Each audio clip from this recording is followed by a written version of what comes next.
होती है। तो उन्होंने बताया पहली जो चीज़ है जिससे उम्र कम होती है वो है सेक्स लाइफ। जितना कोई व्यक्ति अपना वीर्य पतन करता रहेगा उसकी उम्र उससे कम होगी। और विशेष रूप से अगर कोई व्यक्ति अपनी पत्नी के अलावा किसी और स्त्री से भोग करता है तो उसकी पत्नी के शरीर पे जितने रोम हैं उतने सालों के लिए नरकों में सड़ना पड़ेगा उसको। यानी अगर किसी की अगर वाइफ बहुत बालों वाली है, अगर मान लो वो वैक्सीन चला लेती है हालांकि, लेकिन पोर जितने बॉडी पोर हैं उसके उतने साल उसको नर्क में सड़ना पड़ेगा क्योंकि उसने वाइफ को धोखा दिया और किसी और के साथ फिजिकल रिलेशनशिप किए। ओके, अच्छा दूसरा क्या है कि अगर कोई व्यक्ति सोता है उत्तर दिशा में या फिर पश्चिम दिशा में सर करके, उससे भी उम्र कम होती है। इसमें आपको मैग्नेटिक फील्ड का लॉजिक आ सकता है, पर ऐसा होता है। जैसे कि हमारे मंदिर में, हमारा मंदिर जो है वेस्ट फेसिंग है एक्चुअली, ये ईस्ट है, दिस इज नॉर्थ और ये है साउथ। तो अब इसलिए फिर हमें अकॉर्डिंगली सुनना चाहिए। किस तरफ सर नहीं करना? नॉर्थ और वेस्ट की तरफ सर नहीं करना। ठीक है जी। साथ ही नास्तिक से अगर आर्गुमेंट अगर आप करते हैं तो उससे भी उम्र कम होती है। अब ये चीज़ भक्ति में लागू नहीं होती, भक्ति में हम बता रहे हैं नास्तिक लोग मिलते हैं हमें, ठीक है जी, तो उससे उम्र कम नहीं होती। But yes, one should not argue with an atheist. नास्तिक से अगर आप बातचीत करोगे तो उम्र कम होती है। हमें नंगे नहीं सोना चाहिए, बिना कपड़े पहने हुए नहीं सोना चाहिए, हमें कपड़े पहन के सोना चाहिए। कई लोग नंगे सोते हैं, सिर ऊपर से दर ले लेते हैं और वैसे सो जाते हैं, विच इज़ रियली वाहियात। तो ये इस तरह के एटिकेट्स हैं जो कि सीखने चाहिए। कुछ लोग सुनने में ना बड़ा अजीब लगता है, कहते हैं यार ये मतलब विषय बताओ ऐसा कि कैसी शिक्षाएं दे रहे हैं। ये शिक्षा बहुत प्रैक्टिकल शिक्षाएं हैं एक्चुअली। होता है कुछ लोग ना इसको फिर सेक्सुअलिटी से कनेक्ट कर लेते हैं, अरे ये तो सेक्सुअलिटी से कनेक्ट नहीं सर, ये sexuality not in the sense being erotic ऐसी को बात कर रही है, इसलिए जीवन जीने का तरीका बताया जाए, इसमें एक फंक्शन है सेक्स लाइफ एज वेल ऐसा। तो दैट इज कि उसको फिर उस नज़रिए से सुनना चाहिए इन चीज़ों को। So one should not sleep naked, कपड़े पहन के सोना चाहिए।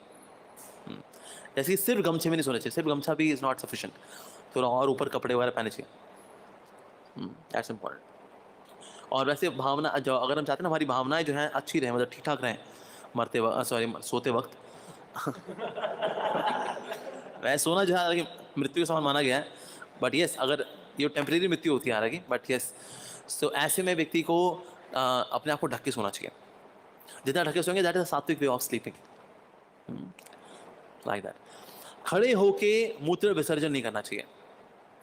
अब जितने वेस्टर्न टॉयलेट जब बन गए हैं इसी वजह से भी गलत काम हो जाते हैं कि खड़े होकर के मूत्र विसर्जन करना पड़ता है, बट आइडियली बैठ करके ही मूत्र विसर्जन करना चाहिए। आयु कम होती है इससे। अच्छा, आयु बढ़ा ऐसे कम क्यों होती है? इसके दो कारण हैं।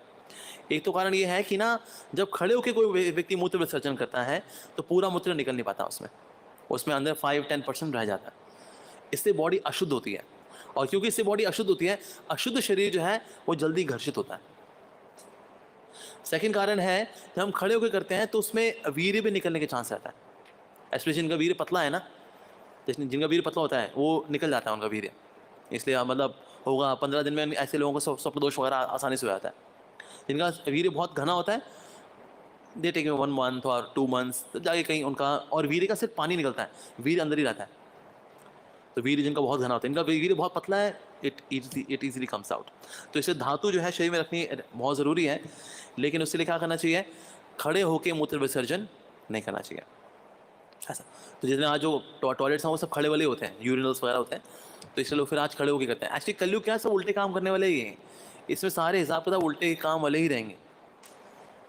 सो दैट केस खड़े होकर मूत्र विसर्जन नहीं करना चाहिए। कई लोगों को ये एक्चुअली पता नहीं है, I know some of the devotees also, उनको ये बात नहीं पता, और दे आर लिविंग कि वहाँ ये तो नॉर्मल है।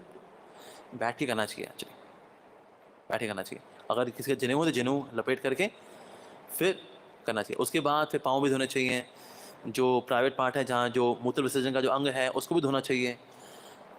सबसे पहले हाथ धोने चाहिए, उसके बाद फिर कुल्ला करना चाहिए, कुल्ला करने के बाद फिर जो प्राइवेट पार्ट है उसको धोना चाहिए, फिर हाथ धोना चाहिए, उसका पानी थोड़ा लेकर के पाँव पे भी डालना चाहिए, और थोड़ा फिर पानी लेकर के स्प्रिंकल भी कर देना चाहिए, लाइक दैट। तो इस तरह से this is the way to purify ourselves.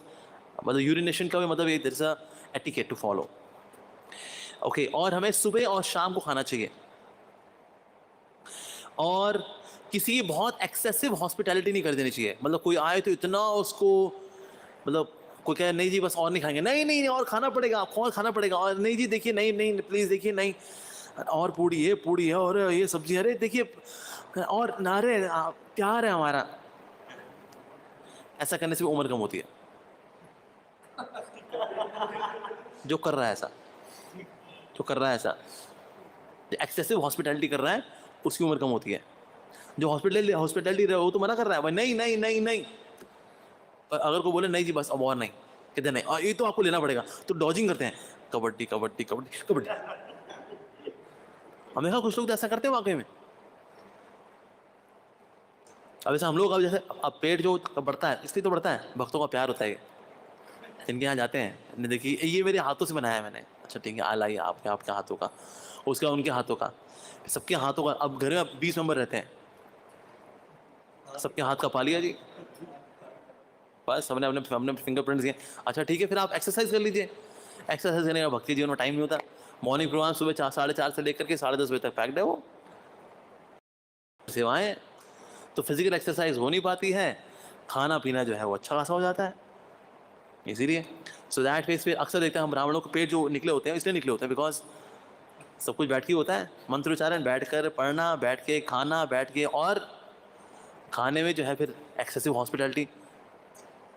So that is excessive hospitality नहीं करनी चाहिए। आप दीजिए और लेंगे फिर और ले लीजिए, एक और ले लीजिए, नहीं नहीं बस ठीक है और ओके। और डे टाइम स्लीप को जहाँ तक हो सके अवॉइड करना चाहिए। अगर बहुत ज़रूरत है, कुछ को ज़रूरत पड़ती है, स्पेशली जिनकी मेंटली बहुत टैक्सिंग एक्टिविटी होती है, दे नीड डे रेस्ट, तो day rest keep it short. ऐसा अगर लंबा कर देंगे तो रात को फिर नींद नहीं आती। तो इससे दोपहर की नैप लेना स्वास्थ्य के लिए अच्छा होता है, लेकिन वो शॉर्ट होनी चाहिए। अगर वो अवॉइड करे completely, fantastic, nothing like it. लेकिन अगर सोना भी हो तो हमें थोड़ा सोना चाहिए, कैन बी से for half an our maximum. Maximum ऐसे एक मुहूर्त है, एक मुहूर्त होता है 48 मिनट्स का, 48 मिनट्स के अंदर अंदर जो है कर ले तो half an hour is very practical, मेरा खुद का अनुभव है। Half an hour take rest, उससे again you become mentally active, उससे आपकी रात की नींद खराब नहीं होती। सो 15 मिनट 20 मिनट मैक्सिमम आधा घंटा अच्छा रहता है। सो अदरवाइज डे टाइम स्लीप जो है अगर हम लेते हैं, गहरी नींद लेते हैं, उससे भी उम्र कम होती है। अच्छा आदरणीय कौन है भला? तुमने बताया कि जो व्यक्ति वेदों को सिखाता है, अगर कर्मकांड